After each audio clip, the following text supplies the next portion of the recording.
Hi, I'm Laura Davis, and this is one of a series of videos I'm putting together about how to write to writing prompts. And in this one today, what I want to talk about is how do you keep yourself safe when writing about hard things? When I teach a retreat or a workshop, I'm the person who creates a safe container where people can write about sometimes really difficult things or emotional things or things that could be triggering or difficult or hard. And the container of the retreat holds them. The community of the retreat or the workshop holds them. My presence holds them so that they can do this exploration safely. But what about if you're writing to prompts that could be potentially triggering or difficult when you're at home? And I've come up with some guidelines that I like to give people for how to create safety when you are doing a writing practice on your own, not in a group and not with a teacher sitting right there with you. So the first thing, the first guideline is to use timed writings. Just sit down to write about, let's say you're writing about grief, or you're writing about some kind of traumatic experience. If you just sit down with a notebook or a laptop or an iPad, whatever you write on, and there's just this like open-ended expanse of time, it can be really scary and overwhelming. So the first thing I suggest is to do this writing in small chunks. You could say, I'm going to write today about this for 10 minutes, or I'm going to write today for 15 minutes. Or 20 minutes. You determine the time. I would start with something short. I would start really with as short as 10 minutes. And you actually set a timer, like a kitchen timer or a countdown timer on your phone, although you should have your phone away from you when you're trying to write, certainly in airplane mode, some way where it's not going to be pinging and telling you and scattering your attention. But you set a timer and then you have your prompt. It could be a prompt that I've given you. It could be a prompt that you're coming back to, that you've started already. It could be something you've developed for yourself.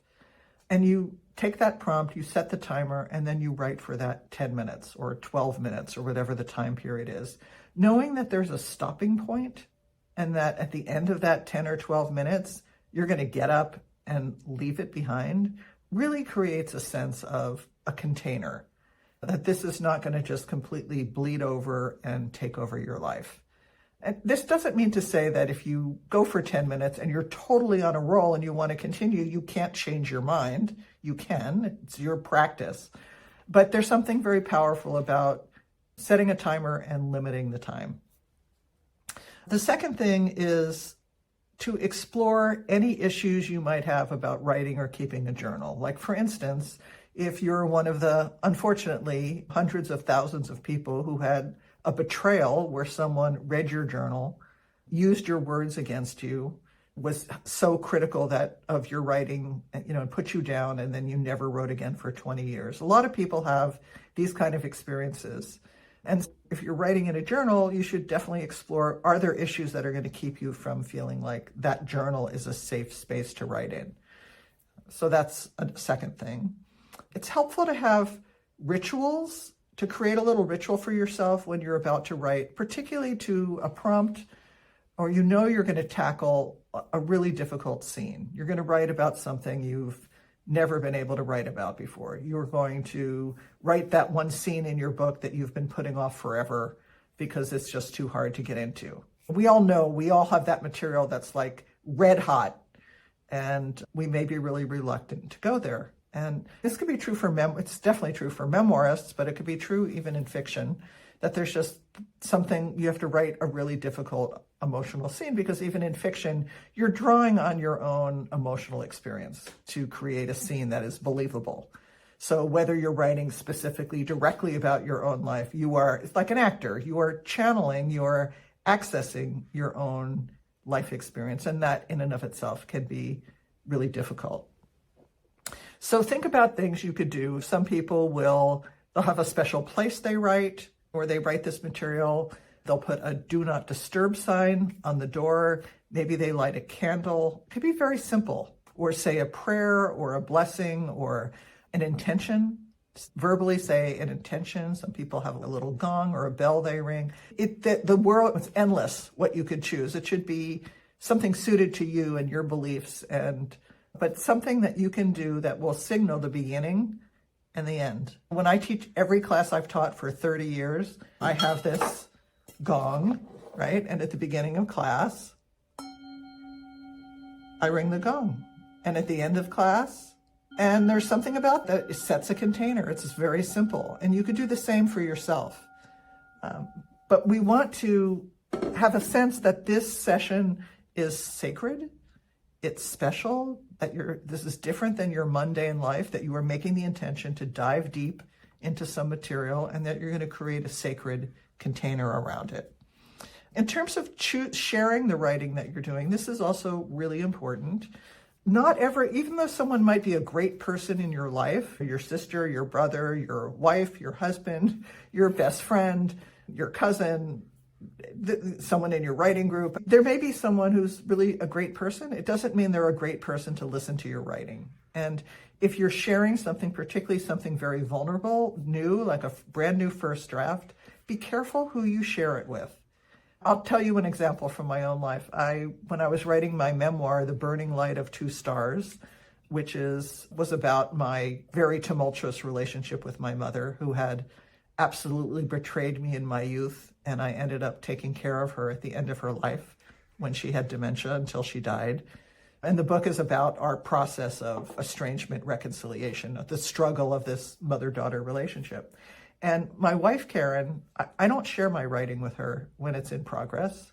I've learned after 35 years that is not a good idea, because her responses are not always helpful. And so I remember there was this one day I wrote a scene I was really proud of. I was so excited, and I went into the house and I said, "Could I just read you this one thing?" And she said, "Okay." And so I read her this one scene, and she looked up at me and she said, "Laura, are you sure you're not just trying to get revenge?"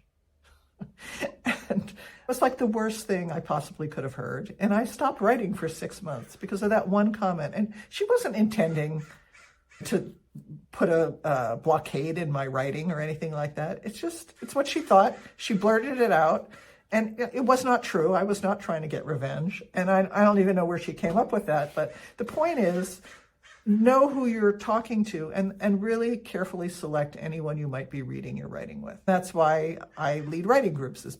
It's a safe space where people can share the raw work in progress. And you may be fortunate to have someone that you might be in a class like that. You might have like a writing buddy where once a week you call each other up and you share what you've written with no comments or feedback, but just to have it received. But it's helpful to have people reflecting back to you and listening to you and witnessing you, but make sure it's a safe person. And it's not someone who's going to hold you to what you said in that piece, because it could change dramatically. So it's really better not to usually share with someone who's involved in your story. And there are exceptions. I know people who have great sharing with their spouses or whatever that they're writing about, but I think that's more the exception. When you're working with prompts and you're wanting to do a deep dive into material, start with more open-ended or safer prompts first. Do things that are more open-ended, that are not directly targeted to get to the heart of the matter. I would save a prompt like, "I forgive," or "I don't forgive," or "saying goodbye to my father," until you've really established a strong writing practice and you have all the safety measures in place and you know what you can and can't handle. So don't start with the hardest thing. One time I had a student walk into a class. I've been teaching this class for, 20 years, Wednesday morning writing class. I still teach it. And she had never met me before.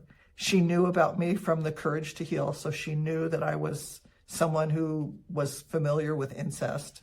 And she came into class, and I don't remember what prompt I gave, but she wrote a piece that was this very graphic description of her sexual abuse with her father. And she not only wrote it, but she read it out loud to a room of complete strangers. And everyone was compassionate. Everybody listened. It was received well. Nothing bad happened, but she never came back because basically she had overexposed herself. So you don't want to do that. You want to test the waters, and you want to make sure little by little that who you're sharing with is safe. And don't write the hardest things first. You sometimes write around the edges of something before you start getting closer to the center. Create a realistic self-care plan. Basically, what will you do if you feel triggered by your own writing?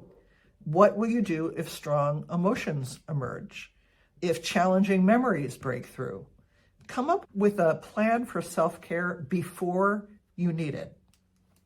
You can write to the prompts. You could, before you start dealing with any of this difficult material, when I'm feeling vulnerable, I can.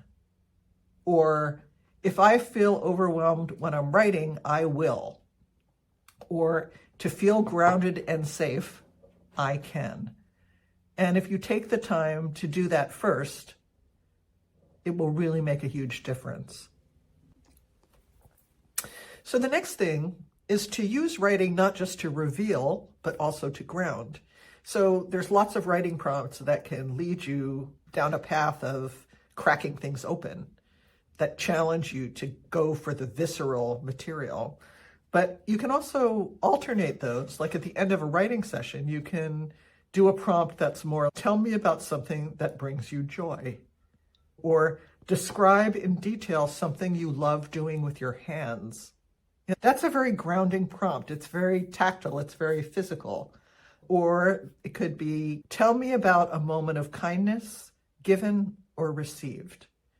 So those, ending with that or going to that if you're feeling churned up and things are difficult, writing a prompt like that can help get you more grounded.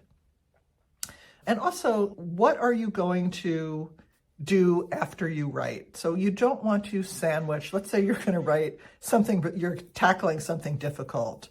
Don't sandwich it in between two other activities where you're like pressed on one side and pressed on the other. And you're going to finish writing this and then you're going to have to like hop in the car and pick up your daughter's carpool.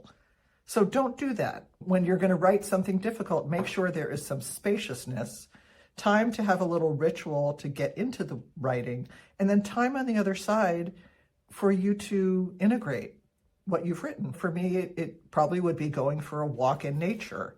For you, it might be going for a swim. A lot of times doing something physical helps ground us, but it could be something else. It shouldn't be like shovel in a bowl of ice cream. It should be something that is grounding for you and that helps you remember who you are in present time. You're not that traumatized child from the past. Have a plan of what you're going to do when you're finished writing that will help get your feet grounded back in the earth and remind you who you are as an adult self. Another thing I want to say is this kind of writing is not appropriate for everybody all the time.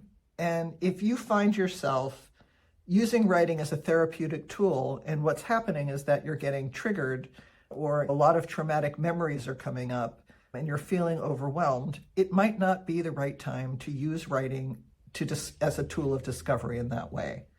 Make sure you have the self-nurturing skills and the external resources you need to do this kind of work. So that might be you're seeing a therapist. You have a place to process whatever comes up in your writing. You don't want to be isolated doing this kind of work because you need to feel supported.